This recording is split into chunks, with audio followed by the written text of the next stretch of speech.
Hey, hey, hey. Oh my goodness, we've been having such a wonderful time with you all. Literally having just an amazing time. Cannot wait to see your comments. Cannot wait to see your thoughts.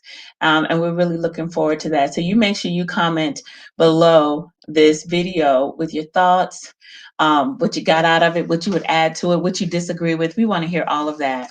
That's right. So why don't you go ahead and make sure you have the What's Black Love Got to Do with It booklet. It is a free resource that you can download at webuildlegacy.com. So take that along the journey with you as we continue to go forward in this amazing journey of Black love. And we're talking about our source, ourselves, and others. And that's a big deal for me. So go ahead, listen to it, and we're going to be talking afterwards. All right.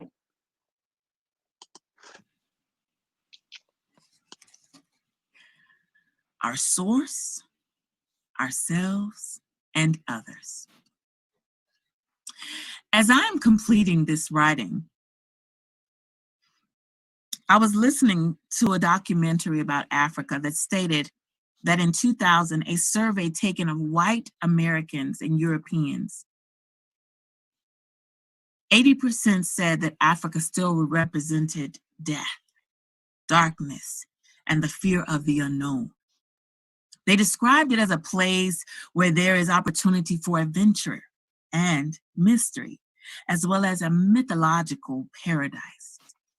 For people of African descent, Africa should represent much, much more. Ultimately, Black love cannot fully express itself if we do not yet know how to love ourselves beyond what others have told us about ourselves and shown us about our stories. The truth is that the presence of people with deeply melanated skin, gravity-defying hair, broad noses, full lips, and diverse body types, and any other non-European feature is not new. African people have been here from the beginning and have made contributions throughout the world for thousands and thousands and thousands of years. Africa has always influenced the world in diverse ways. Additionally, people of African descent have historically valued spirituality, craved to be connected to the divine, and respected the diverse ways that people groups across the vast continent of Africa practice their spirituality. People of African descent have never expected all people groups to be a monolith, to be the same. There is diversity on the continent and different ethnicities of Africans with different cultures. Yet most are able to coexist even with their differences. The various tribes and nations that coexist understand that there will be differences in the way they do things, and that there has never been a single language, a single practice, or a single culture that all people should adapt or accept. The ability of African Americans to acclimate and assimilate into majority culture expectations has always been vital to survival in these United States. One is often rewarded with acceptance when hair, clothing, language, behavior, etc. matches the expectations of the environment of the majority culture. So it's understandable why assimilation into majority culture with traditional marriage expectations can be so important for some. For others, there may be a fear of operating outside of anything that is not accepted by broader society. The fact still remains that the guidelines and rules about gender roles that are regarded as unquestionable truths were based on religious beliefs, but have also been influenced by the preferences of kings and leaders throughout European and American history. These leaders we're in a position to establish rules and to determine what would be acceptable and unacceptable. However, there is no evidence of a single perspective on gender roles across the continent of Africa.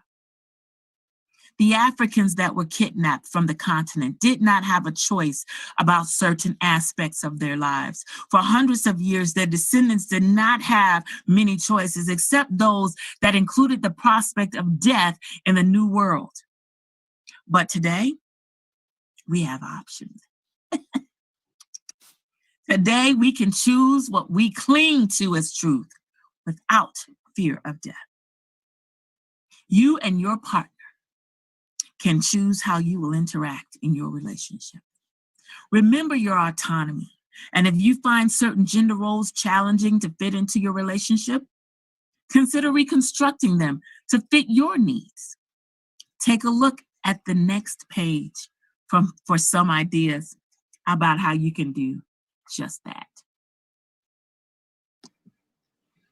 Yeehaw. What freedom, what freedom. Yeehaw. Ourselves, ourselves, and others. Yes. This has been a long journey, and Dr. Dr. Andrea Little Mason has done such a fabulous job as we're continually to work through this process of what Black love has to do with it. We want to continually celebrate her in this dissertation and her work and her study as we continue to unfold this amazing study.